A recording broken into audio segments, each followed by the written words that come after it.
criteria, the members, and even the name has changed.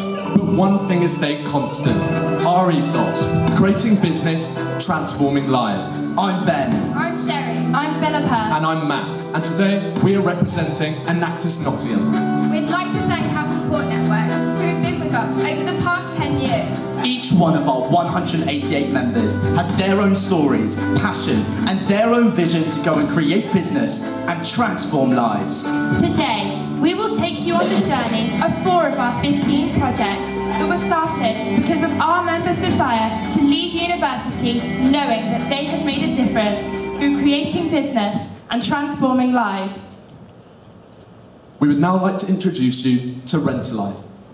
Less than a year ago, one of our members travelled to Malawi and quickly discovered that kerosene lamps were used as the main light source after dark. She witnessed firsthand the problem it creates. Using kerosene is much expensive. Using others, electricity is very far from where we live. Kerosene bring people's diseases. The people who use kerosene lamp for studying, any student, they can affect their eyes. They exploded and burned their house. By partnering with the local charity Fund Zero, we created a social enterprise that offers a direct alternative to kerosene through renting out battery packs. This provides a clean light source for the community. By installing solar panels on the roofs of the charity community centre, 45 batteries can then be charged and rented out to the community, allowing customers to have a safe source of light. Due to the long lifespan of the equipment, the scheme is economically efficient, and so the price of the battery rental is 35% lower than kerosene. To run this scheme, we employed and extensively trained 3 unemployed villagers. We empowered them to run the business independently, running one-to-one workshops in bookkeeping and customer service. To tailor the scheme to the needs of the villagers, we conducted a needs assessment, which enabled us to develop an appropriate business model. The income from the rental of batteries is spent on wages, maintenance, and growth. This forms the Rentalite Sustainability Plan. The plan takes into consideration the expansion of the project. Profits are reinvested to allow the scheme to grow into the future, making the scheme self-sufficient. Additionally, the plan enables all the equipment to be replaced over a 12-year period. After 4 years, the scheme can afford to replace all battery packs. After 12 years, all solar panels can be replaced. At this point, the cycle then repeats. This enables the scheme to be sustainable, making this a long-term solution for the community. In Malawi, we have created 3 employment positions for previously unemployed members of the village, raising them above the poverty line by 20%. The scheme has provided 45 families with a safe and renewable source of light. That's 360 individuals, representing 72% of the village. After the success of Rentalite, we expanded the business model to a rural village in Tanzania. Our needs assessment indicated a very similar need, given that a large proportion of the community is dependent on kerosene. After carrying out specific research to understand the village's usage, we replicated the Rentalite Sustainability Plan and provided the village with 88 battery packs. Rentalite has provided a further 3 employment opportunities, resulting in an overall creation of 6 jobs, directly impacting their standard of living. In just 1 year, our Rentalite Sustainability Plan has empowered 6 individuals to provide their communities with a safe, renewable and affordable source of light. We've transformed our whole community's way of living and provided them with a necessity that we take for granted. Whether it's a child trying to study or a business attempting to work throughout the night, Rentalite gives them an opportunity. Rentalite provides an environment where the risk of house fires and indoor pollution is non-existent, giving them the quality of life we all deserve. We are proud to say Rentalite has brightened the lives of 857 people. We'd now like to introduce you to our local projects.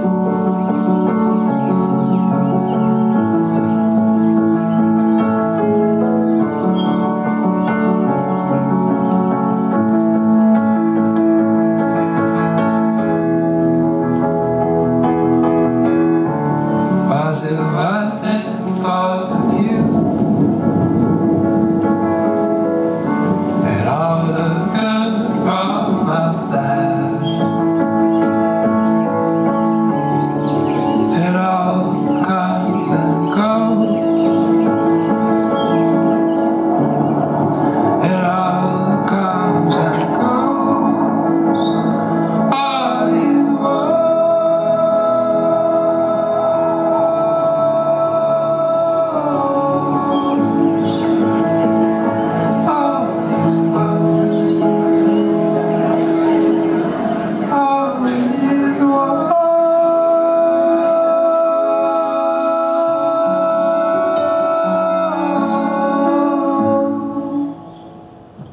now like to introduce changes.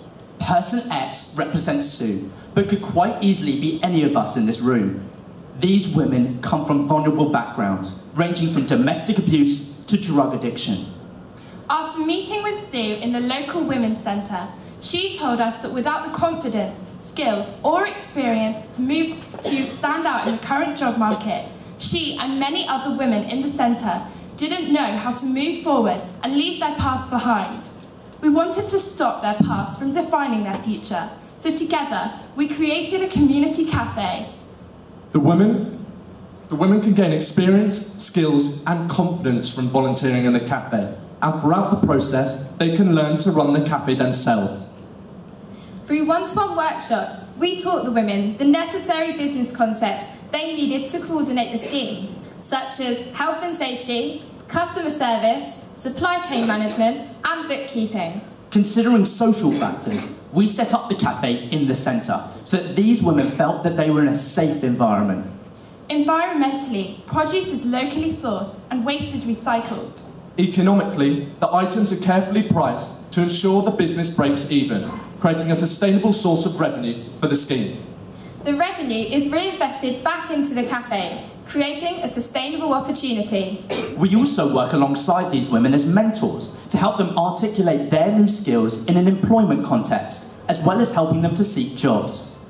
The women can then also choose to become mentors themselves, empowering them to teach others to articulate a similar skill.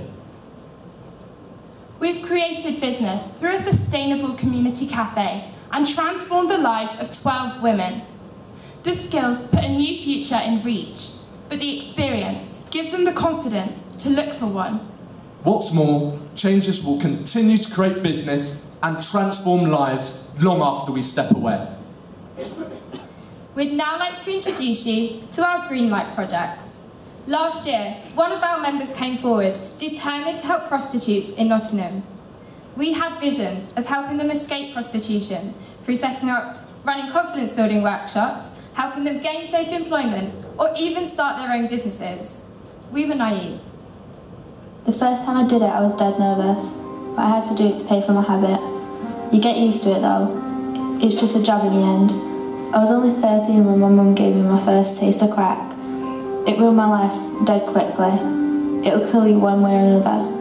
One night I was working. Some guys took me to a hotel. They took it in turns to rape me, while the others watched. The police said it was my own fault. I think I was 15 then. That was Grace's story. Person Y is Grace, but could quite easily be any of us in this room. After meeting with the local charity POW, who work with these women, they showed us a side of prostitution that most of us don't know about. There are over 3,000 working prostitutes in Nottingham, detached from society, victims of sexual and physical abuse, and 90% addicted to drugs. Issues we were no way equipped to handle. We needed to take a different approach. POW work with nearly 3,000 women each year, running counselling and health clinics. They are respected and trusted and are the best people to help these women. But they were having problems of their own. After a needs assessment, we realised they rely on grants to fund their charity, which is an unstable and inconsistent source of revenue. They were struggling to offer the women the support they needed, such as drug therapy and rape testing kits. This is where we can make a difference. We wanted to help POW create a stable source of income, so together we created the brand, Hello, I'm Here. We wanted the products to reflect the women's situations, so published a book compiling their stories. So these 23 women could be supported to have their voices heard. We worked alongside the charity to create the brand Hello, I'm Here by teaching them business concepts such as marketing the brand, creating a website, supply chain management, and interacting with customers. Considering the triple bottom line, we made sure that the book was carefully priced to maximise sales. We also chose a publisher that allowed printing to the order quantity, reducing upfront costs. The book is sold by a range of retailers, including Amazon, where an ebook version is also available. If you scan the barcode in your AR, you can buy your copy today. To bridge the gap between these women and society, we work with POW to host a book launch, inviting the local community, police and press. the people they felt most detached from. The brand has allowed Power to take control of their own future. In just 3 months, we have sold over 300 books and generated a profit of £750. Power have been empowered to go and make their own source of revenue, which will grow so they can continue to help these women far into the future. To the women who will convict their abusers thanks to Power's rape kits, this is their support. To the women who are free from drugs due to therapy sessions, this is their independence. To the 23 women who are finally getting their stories heard, this is their voice. That's what we are most proud of. Their quality of life has improved as these women who previously wouldn't share their past can now say, "Hello, I'm here." We would now like to introduce you to Pulp Friction. In the UK, 1 in 10 people have a disability. In Nottingham, many of these people struggle to find employment. This is Jill. We met her at a networking event and were inspired by her story. Her daughter Jessie suffers from severe learning difficulties. Person Z is Jessie, but could quite easily be any of us in this room. Jessie was the inspiration behind a new business, creating employment opportunities for disabled individuals. Jill's passion and drive to go and create Pulp Friction, a new business making smoothies with a carbon-neutral, kinetically powered bike. Jill approached us because she wanted to grow this business and tap into online markets, but she didn't feel that she could do this alone. Hearing this story, we felt compelled to do something. Together, we transformed what started as a hobby into a working business. We tailored sessions according to our needs, transferring business and economic concepts, such as bookkeeping, online marketing, and social network optimization. Our project, Pulp Friction, has turned her dream into a reality, and we've seen things change at a rate that we didn't think was possible. She had everything but the practical skills to make a true lasting impact on so many people's lives. And now she has just that. She has been awarded Britain's Role Model of the Year, and through our help and her newfound skills, Pulp Friction has developed dramatically. Pulp Friction's revenue has increased by 113%, allowing Jill for the first year ever to start to take a wage, directly increasing her standard of living. But this isn't even the result we are most proud of. The increase in revenue has created a further 3 employment positions for disabled individuals, including her daughter, Jessie. That's 3 individuals with newfound independence, self-esteem, and a support network, allowing for a higher quality of life. But this is just the start. Jill has been able to secure more events at leading festivals, including Glastonbury, and this summer, she'll be able to employ a further 10 people. What inspires us is seeing how Jill can now offer training and empowerment to disabled people. What started as a hobby is now a successful business, helping those with disabilities to transform their lives.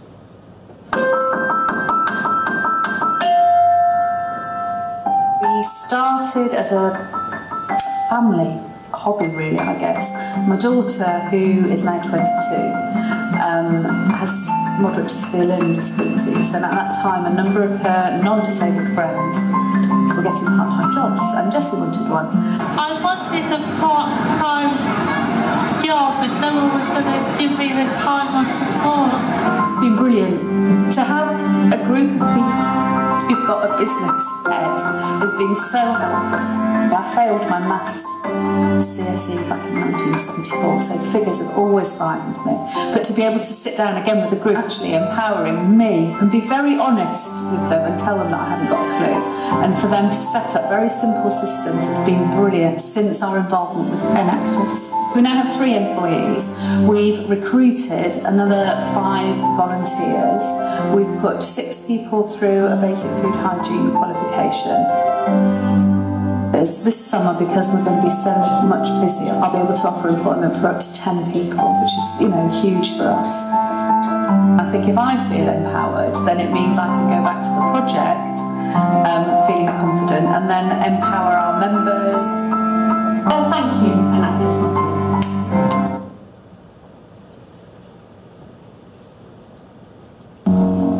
Our members leave university knowing they've made a difference, which has led to 15 projects creating business and 1,263 lives transformed.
We would now like to invite to the stage the President of Enactus Nottingham, Abby Price, for Q&A.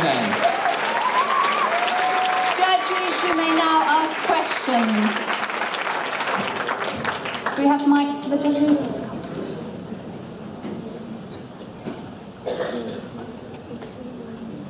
Hello. Hello, Stuart Mitchell from SIG. On Rent-alike, can you explain why you went from Malawi to Tanzania rather than just expanding in Malawi? Yeah. And secondly, what your expansion plans for the next couple of years are like? Well, firstly, we decided to move to Tanzania because in Malawi, we transferred all the knowledge to them. We transferred the knowledge to employees and to the charity, so now they have the ability to carry on working there. The business model also takes into consideration the growth of the project, where a percentage is taken each year and used to grow the project into the future. The business model also takes into consideration the sustainability of it for up to 12 years. So there's actually no need for us to stay and go back to Malawi now because the project's able to grow itself. So we decided to go to Tanzania because we saw the similar need there when one of our members was travelling there, and we thought our business model would work really well there and help a lot of people there. At the moment, our expansion plans, of course, the project's going to grow themselves really in Malawi and now in Tanzania. But if we find any more needs similar, we definitely want to implement our business model there. All right. A great presentation, Alan Moore from Enactus UK. I mean, the lighting scheme is quite an interesting one. I think we've seen that before from Southampton. They took a slightly different tack with actual units rather than battery packs. When you did your needs assessment and you looked at the environmental factors, to what extent did you look at the impact of using rechargeable batteries in terms of the sort of heavy metals associated with those batteries versus the impact of pure solar? The battery packs actually allow for 4 light bulbs to be used at one time. We did trial in this particular village the solar lamps as well, the one singular unit, but we found for this village and the one in Tanzania, Malawi and Tanzania, that they needed the 4 light bulbs, so we used the battery packs there. We trialled both and they seem to be the most effective for the people in need. Does that answer your question? No. Other question here? Will Creek from Centrica. Very interested in your green light project, and I'd just like to understand a bit more how you struck up a partnership with the green light with POW, the charity. One of our members came forward just over a year ago, determined to help women in prostitution due to her personal experiences. So we did loads of research with the council, loads of other women organisations, and we met with POW. We went into POW and we said, we want to help women exit prostitution. And they told us, women will never talk to you. And we thought, okay, you're probably right. We stepped back and we actually realised the real need was POW. We realised through them we could help the women more effectively than directly working with the women. And building that relationship with POW, we came together and we came up with this brand, and it was something they needed so they could help the women more.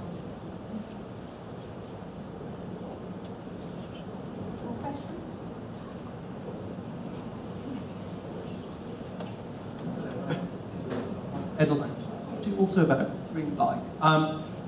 Look, I understand that it's a very good sort of one-off fundraising activity. 750 in profit from that. And you've created this brand. What happens next for the brand beyond this one-off event? So at the moment we're actually nationalising the book, so we've secured articles to be written in the Daily Mail in a few weeks' time, so that's going to spread the brand awareness as well as increase book sales. The next step is we're also looking to publish more books as well, and we're also looking to print t-shirts. The women are very artistic, so they produce a lot of artwork which we're going to print onto t-shirts, and we can actually print them through our Woodfields project, which you'll see in your AR. And then we're going to develop it further so that they have lots of products under this brand and they can be financially sustainable in the future. That's very helpful. Just one follow-up quickly. How much did it cost to generate 750 in profit? It was £250 and we got that from an enterprise rent-a-car grant that we received last year.